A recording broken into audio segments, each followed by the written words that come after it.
Hello, everybody. Welcome back. I'm so excited to have this guy back on the show. He's Jon Macaskill, retired Navy SEAL commander turned leadership and mindfulness coach. Sir, welcome back. Hey man, it's great to be back. I know we had this scheduled for, I don't know, a month and a half ago, something like that, and had to reschedule. And I appreciate your grace and your Oh, flexibility, but it's absolutely. great to be back on the show, man. I A- enjoyed it last time, and I know I'm going to enjoy it this time. Absolutely, my friend. And you were in the Navy for 24 years, Yeah. all with the teams?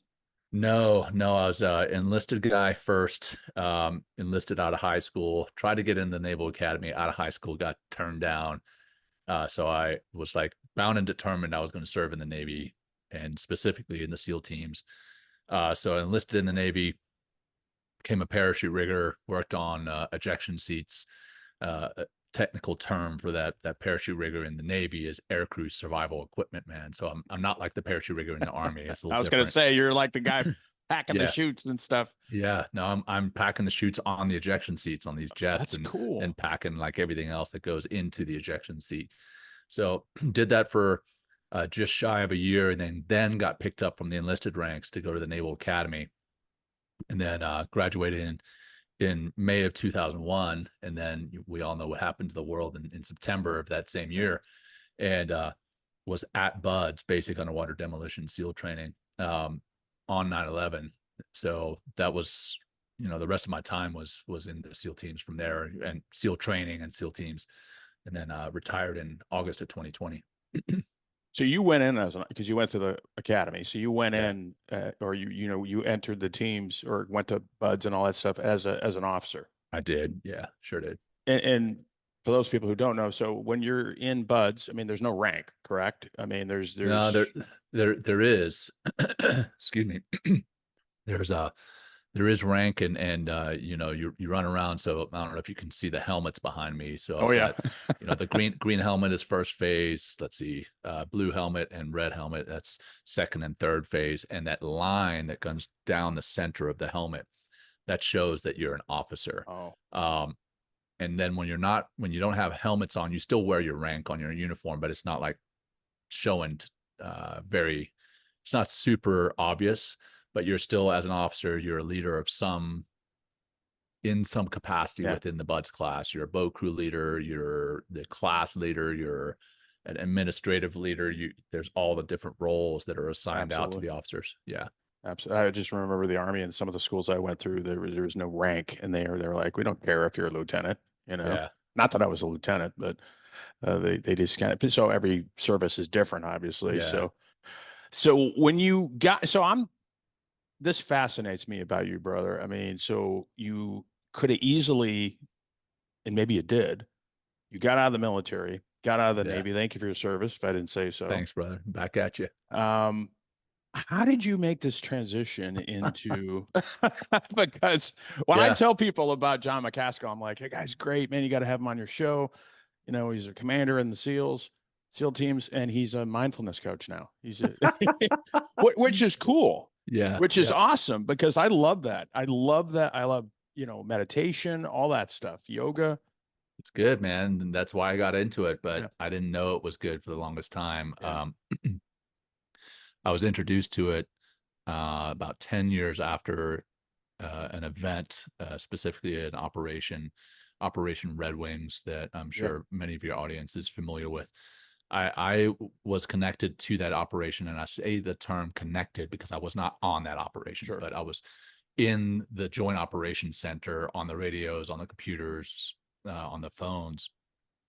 And when that operation went sideways, in my mind, I was in the wrong place. I wanted to be on the battlefield with my brothers who were fighting, and that caused me a lot of anxiety and guilt, moral injury, and I carried that with me, and I addressed it by kind of secretly drinking and um, abusing prescription medication, and it got to a point where I was in a very dark spot. And I went and visited a counselor, and he recommended mindfulness and meditation to me.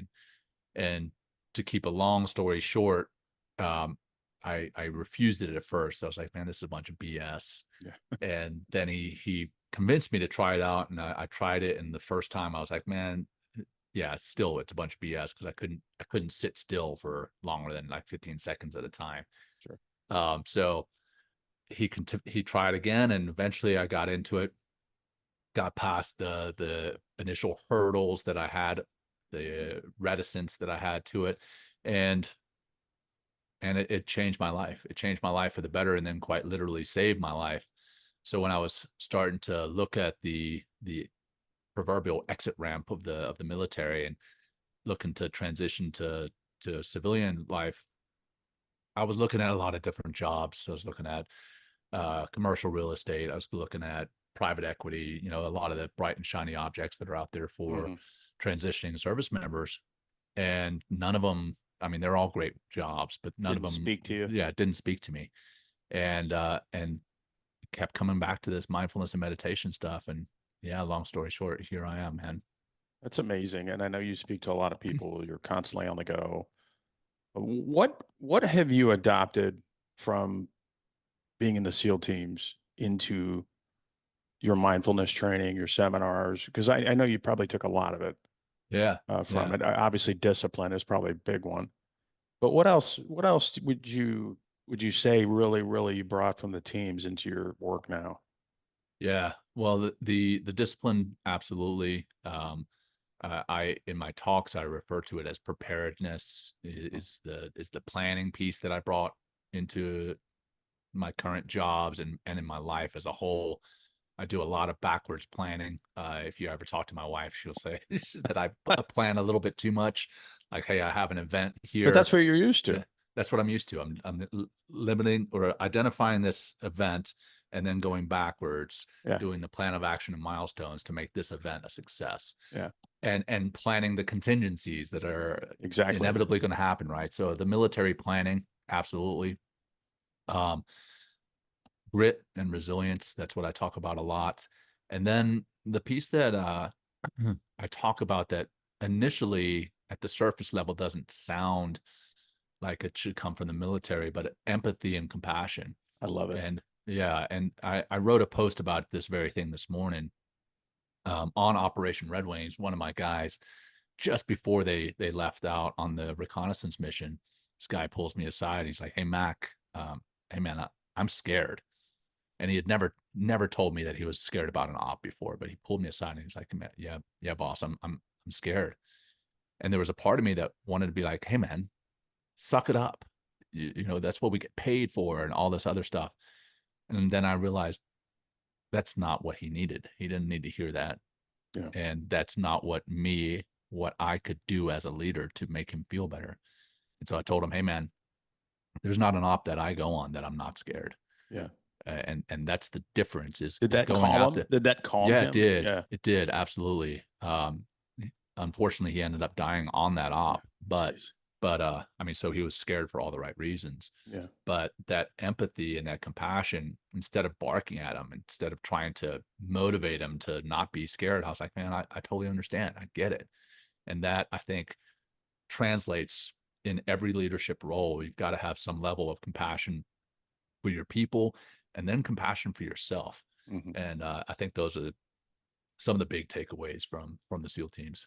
Absolutely. I love it. Empathy and compassion. I mean, I tell people, I was, as a cop for a long time, 23 years, and I am much more empathetic now, having gone through treatment and having gone through some dark places, with alcohol and depression and all that Yeah. stuff. I am much more empathetic now than I ever was as a cop. I mean, I was empathetic to a degree, Yeah.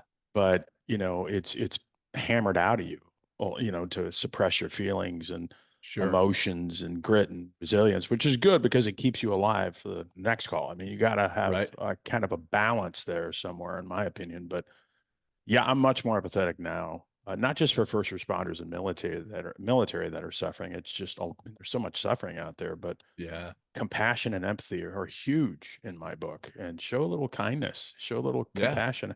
Right, And I man. loved what you did as a commander, as the boss, because he was probably thinking, well, shit, if Mac's scared, this is normal. You Right. know, Yeah. yeah. Or no, you didn't say you were scared, but I get it. Oh, no, I Honestly. did. I Oh, mean, you I told did. him, I told him that I didn't tell him that I was scared about that particular operation because that was the same one that I was just going Sure. to be sitting behind a desk. But I told him that I'd been scared on ops before, and I always felt that if you're not scared, if you're going on these, Something's high wrong. tempo, yeah, something's wrong. The what is it? The people that are not scared. There's two types of people who don't get scared: psychopaths and stupid. And he wasn't either one of them. So But I love that. And it's so, kind of pivoted a little bit into leadership, but I think that's lacking a lot now, yeah, oh, for sure, for and sure, man. definitely in the first responder field and the law Yeah, enforcement field. And I wish it would, and I wish we would get that back somehow. I'm not saying yeah, everybody out there is not doing it. I'm not trying to indict everybody who's listening. I'm just saying that I think it's more needed, especially in this world. yeah, yeah. And coming back to that being scared piece, and compassion, I talk about on stage, at Buds. We do this thing called rock boardage, and that's where you row these inflatable boats past the surf, and then you come back, you turn the boats around, and you row the boats back to shore. But this time you're landing them on this jetty of rocks, and it's this jetty of rocks is right outside the Hotel Del, right there in Coronado. It's beautiful, and you do it during the daytime, and you kind of feel cool because all these tourists come out from the hotel. And then you fast forward about 12 hours and you do it again at night, and there's no tourists out there, and you can hear the waves crashing behind you, and it's scary as hell. And I'm a perfectionist, so I told my guys, hey, we're waiting for the perfect wave. And I see these other boat crews take kind of crappy waves, and Sure. they get tossed on the rocks, and it looks like somebody dumped a laundry basket on the rocks. I mean, there's just people everywhere. And then I look back, and finally I see this perfect wave. I'm like, all right, boys, we're taking this wave, and we catch this perfect wave perfectly, and we land perfectly on the rocks. That's awesome. And like, I'm super excited, right?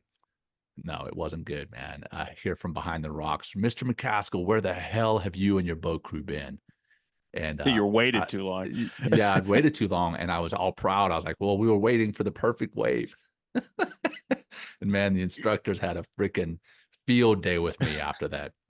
They're like, oh, you think war is going to be perfect? You think the Yeah. battlefield is going to be Perfect. perfect? Perfect But of conditions. course, it's not, right? Yeah. And so I paid the price for that. They punished me, but who was right beside me getting punished were my boys, my men from my boat crew. They were getting punished for my fear of the rocks, fear of being hurt, but more importantly, my fear of imperfection. I Yeah. wanted it to be perfect. And Yeah. because I wanted it to be perfect, I failed and they failed. So Yeah. coming back to one of your question before, what did I bring from the SEAL teams, is one, we're going to be scared and we have to do things anyway. And then two is that you can't wait until things are perfect. You have to No. do things when things are imperfect, because they're never going to be perfect. Yeah. And I tell people, all your growth is being uncomfortable. Yeah, for sure. Yeah, the traffic lights of life are not all going to be green at the same time, Yep. and I think that's important. And I think we're getting back to mindfulness and what you do. John, what's your definition? If you could sum it up in maybe a sentence, what's your definition of mindfulness? And I'll tell you mine. Yeah. Yeah, man. I call it two words: situational awareness. Right. Yeah, like everybody talks about situational awareness, battlefield awareness. That's mindfulness, man. It's being Yeah, here in the present moment, paying absolutely. attention to what's going on around you. Absolutely. That's what I was going to say, living in the moment. Yeah, That's really that's it. that's the cornerstone of mindfulness. I mean, a lot of people think it's flowing robes and, legs crossed, and that's it could be part That of can be a it, part of it. Yeah. but you're exactly right, living in the moment. And it took me a while to get there. But the one thing I learned when I started doing mindfulness and meditation is not only living in the moment with, feeling everything around me, the seat I'm on, everything, and smelling and using all my senses, Yeah. and then taking responsibility for whatever problems I have in my life. Yep. Because I played a role in them. But That's a good way of looking at it. yeah, and because it's worked for me. Now it took me a long time to get there. Yeah. but but I think, and I love what you said about empathy and compassion, because I agree with you 150%. But I also think, and what do you think about, I mean, you have to love yourself first. I mean, you have to Oh yeah. be compassionate to yourself. You got to be empathetic towards yourself, because I think the hardest battles, just in my opinion, we're ever going to face are with ourselves in our head. 100%, man. And that is another thing that I speak about on stage. When I speak about compassion, I tell this story, right? You remember Jennifer Lawrence when she Oh went up yeah. to receive her Oscar and she fell, Yeah. right? She trips and everybody kind of mocked her. And, Yeah. whether or not that particular event was staged for publicity, I always have my audience envision themselves at the pinnacle of their career and they're going before the world to be recognized for this achievement. And as they're going up, they fall down. And what words, what stories, what narratives are rolling through their heads when they envision this? And normally I get something from the audience like, idiot, fool, I knew this would happen. I'm never going to recover from this. I'm so embarrassed. I'm so stupid. Things like that. Yeah. And then I have them flip the script and envision that somebody that they love, a friend, or even someone for whom they have neutral feelings, and what things are being said in their mind. And it's like, hey, it's okay, buddy. You're going to be okay. Nobody Yeah. saw that. You're going to recover from this.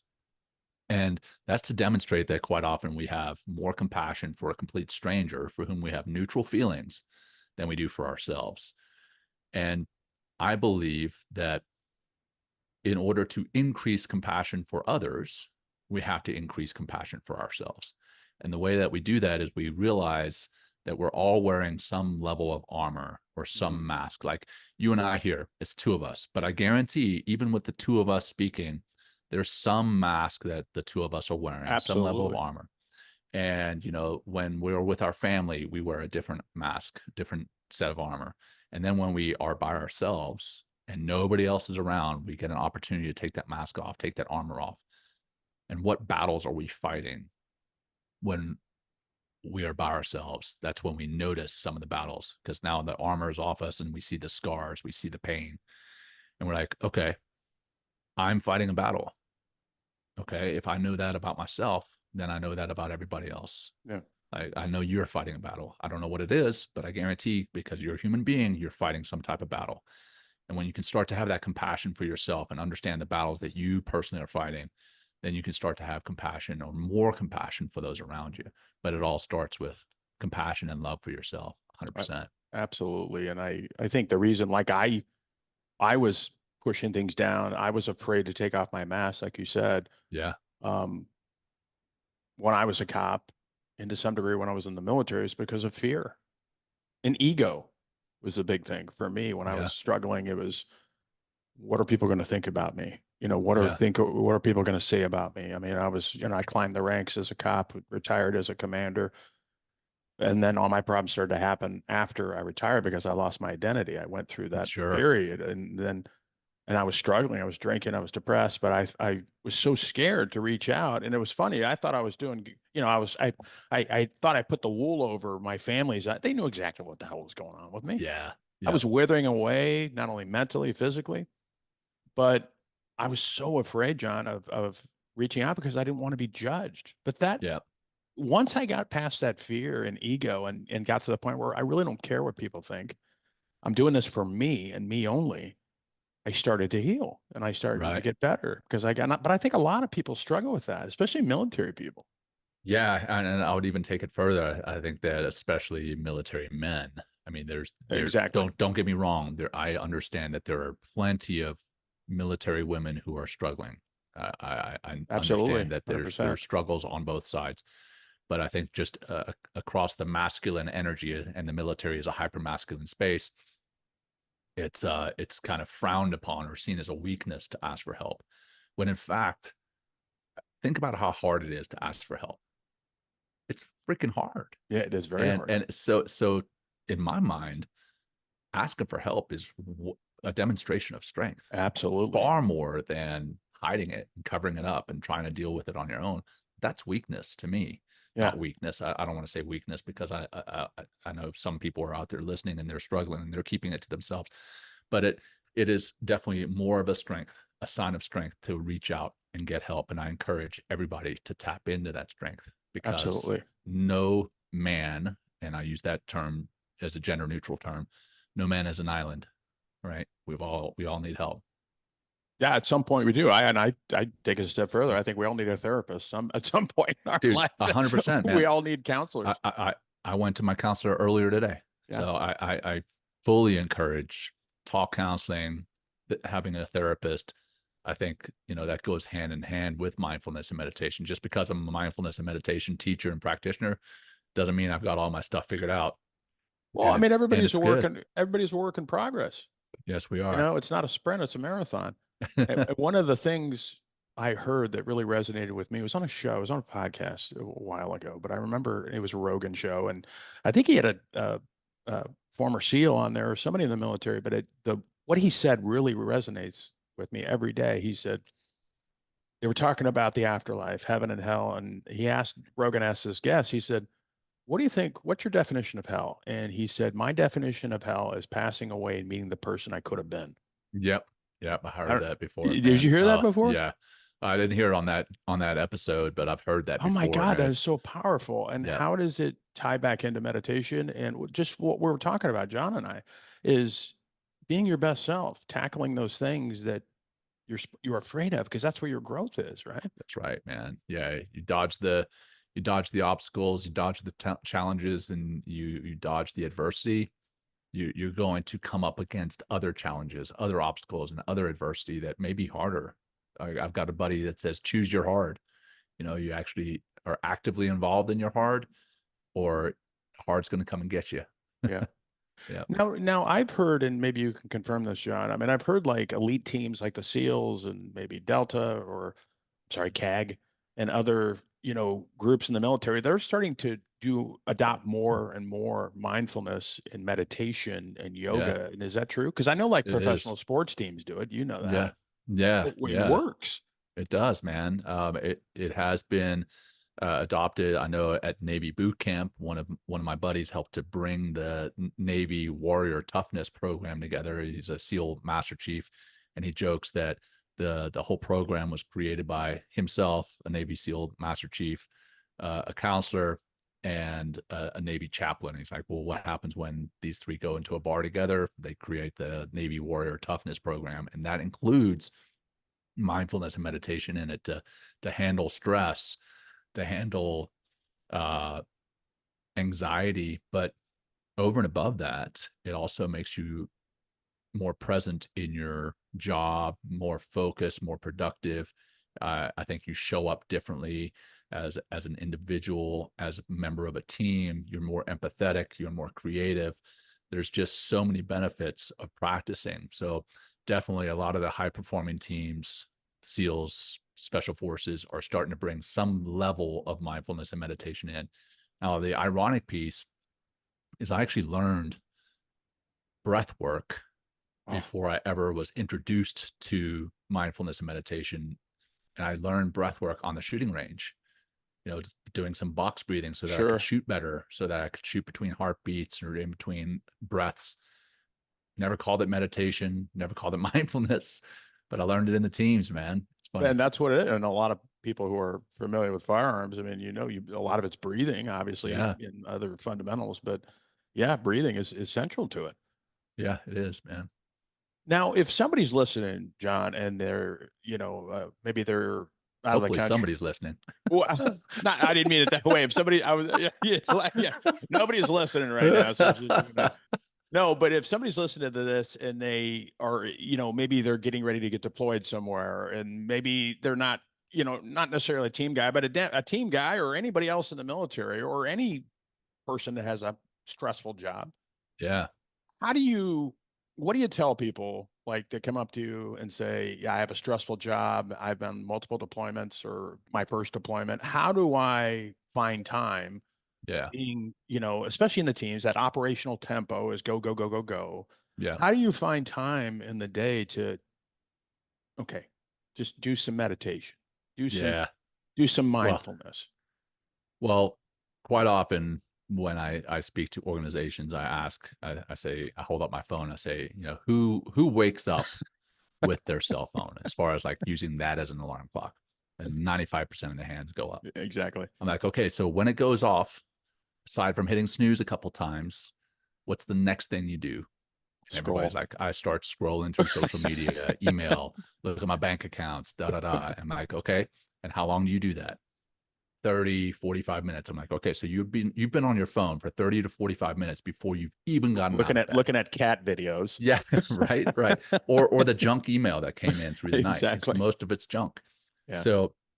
So I encourage them to do a time audit and see if they can find And you time can. when really what I'm saying is I need you to reallocate some time, not Yeah. find it. It's there. You've already found it. You're just wasting it. So that's one piece. But to the people who are truly like from when they wake up until when they go to bed, just going, going, going, going, I encourage them to incorporate mindfulness, not necessarily meditation. If they can't do a meditation, if they can't sit down for 15, even 10 minutes to do a meditation, I just encourage them to do some type of mindfulness. And that maybe that's sitting down for lunch without your computer on, without your phone in your hand. You sit down, you pay attention to the colors, the shapes, the textures, the smells of the food Absolutely. on your plate, and then you express some gratitude. And I'm not necessarily meaning a prayer. If a prayer is your thing, that's, hey, that's more power to you. But expressing some type of gratitude for that food on your plate, that's a mindfulness activity. Yeah. And I, then maybe when you're driving to or from work, the last minute that you're in the car, turn the radio off, tune into the sound of the wheels rolling on the road, the tactile yeah. sensation of the steering wheel in your hand and the seat against your butt and back. That's a mindfulness practice. Yeah. And as you start to tune in to those little things, a lot of the same benefits, if you do that over and over and over, a lot of the same benefits come from that than come from meditation. Yeah. I love it. And you're exactly right. I mean, we fill our day, and again, I'm not trying to discount people who are very busy. You are, I am, but okay, what are you spending time with? I mean, like you Yeah. gave a great example, 30 minutes on the phone. I've gotten to a point, and I've incorporated this a couple of years ago, whereas I don't even have the phone next to me. Yeah. Me neither, man. It's too I much have it of on the other a, side of the room. yeah. And I have before, my phone in my kitchen. That's where I charge it yeah, over the night. and I keep it on the other side of the room, so I'm not tempted before I go to bed because you probably know, Yep. reading and all the lights and stuff Yeah. and is Blue not light. good for your brain. Yeah. But I love what you said about gratitude because one of the first thing I do in the morning, John, is I just sit in bed for just a couple minutes and I go through a gratitude practice of and for those listening out there, it doesn't have to be elaborate, but Yeah. if you want it to be elaborate, make it to be elaborate. But first of all, I'm glad I'm alive. Second of all, I'm glad I have food in my fridge. I'm glad I have a home over my head. And you would be surprised. I know you know this, but for the listener, if you start doing that, that kind of sets the tone for Yeah. the rest of the day, Sure does, you man. know? Because if you wake up pissed, you wake up, you check an email that triggers you or sets you off, that's probably going to be the tone of your day. Yep. Yep. I had a conversation with a guy this morning, and in the conversation we came up with a new term, and it's called emotional hygiene. And emotional hygiene, if you can imagine, we have our sleep hygiene, we have our physical hygiene, right? We shower to wash dirt off our bodies, we brush our teeth to get rid of all the green germs on our teeth. That's hygiene. Yeah. Well, emotional hygiene is washing off the emotions from the day before or the event before, whatever the case is. If you're carrying all those emotions into the next event of your Yeah. day, you're going to show up with those emotions changing who you truly are. But if you can take a pause in between events, I mean, even Zoom calls, right? Zoom is like what most people live on these days is some type of Zoom call. I mean, here we are on one right now. Yeah. But, and I'm not knocking Zoom, but so many people live on Zoom all day, back to back to back, and they find that they're, before they know it, they've been on 6 1 hour long Zoom calls, and they haven't even gotten up to go to the bathroom. Yeah. And they're not rinsing off whatever it is they had from one Zoom call to the next. And they never get to emotionally reset, mentally reset. So emotional hygiene is our new I term. love, I love that. And, I mean, this, the listeners know we live in a very, information's getting bombarded to us every second of the day between the news and all this social media and stuff. But stepping back, like you said, and taking time to just breathe and just kind of live in the moment. And the stuff that you are stressing out about that you have to do immediately, it'll still be there if you take 5, 10 minutes.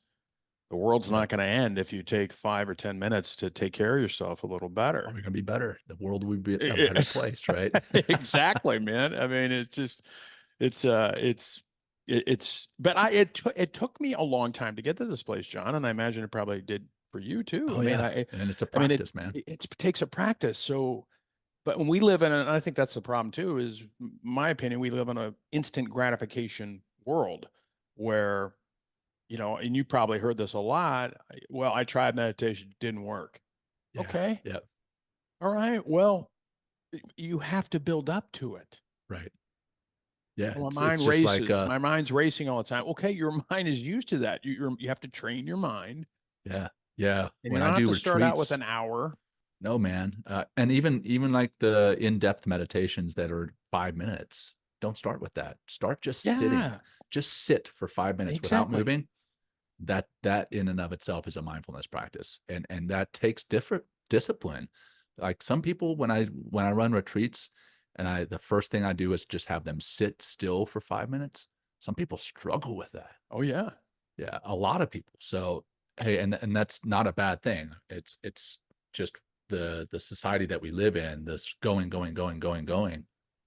And we need to have time in our day to do nothing more often. Literally reset our brain. absolutely. I have a buddy who every year he's pretty successful, and every year he takes a digital detox for a Yeah. week. Wow. Nice. And he goes out. Of course, he's wealthy, but he gives his. But I love the idea. I mean, he's very successful, but he tells his assistant, "Okay, I'm going to this place. Book it for me. Here's my phone." Obviously, she knows the details of, God Yeah. forbid, she does need to get in touch with him. But then when he goes to wherever, Costa Rica, he lands and he actually has to figure stuff out Yep. without a cell phone. I did And so that. he doesn't have that distraction anymore. And Yep. I'm not advocating for that because most of us are, and maybe that's a good idea. I mean, I've tried it a couple Try it times, not out. for a week, Yeah. but he I did spends it much more for, time with himself.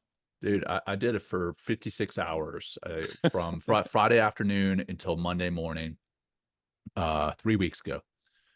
And man, I was so much more present with my kids, so much more Absolutely. present with my wife. And my wife was like, you know what?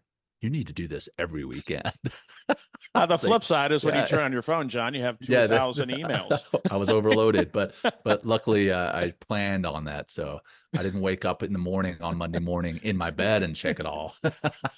What did we do before cell phones? Right. I can't remember. The kids actually went outside and MapQuest. played. We had to print up directions on MapQuest.